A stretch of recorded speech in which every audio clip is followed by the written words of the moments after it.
food insecurity. Those people are not coming here by themselves. There is something that pushed them. We were forced to walk barefoot for more than 1,000 miles across international borders. ISIS has not come out of the blue. Essentially see the world as being black and white, a place of perpetual conflict between Muslims and non-Muslims. We see mediations that actually look like negotiations. Our good intentions as donors do not guarantee a like-minded execution. The problem that unemployed and disenfranchised groups of young men can often cause. A huge gap between this policy and the reality in the field. What we've done is we've problematized the response. Is it possible that 1.6 billion Muslims should want to kill the rest of the world's inhabitants? A postmodern war is a war in which you do not care about ideology, but you care about symbols. How do actions of groups like ISIS fit this picture?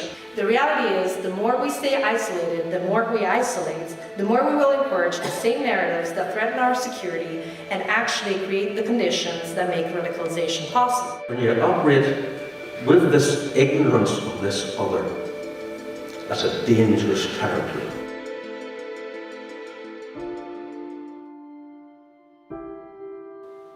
But it brings us to this question of, do we respond or do we not respond?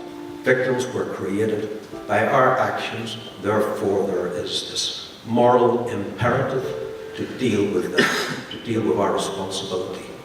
When I truly listen to anyone's story, they cease to be the other.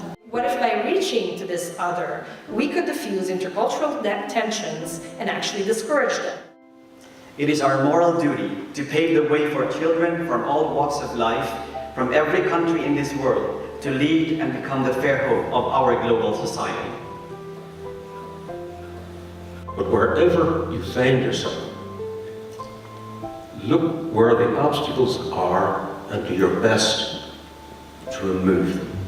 Organizations like yours and the work you guys do might help answer some of these questions or actually preempt some of it. So the best thing is always to have good tools, good strategies to try to deal with that conflict. Each and every one of us has a responsibility to make this world a more just and peaceful place to live.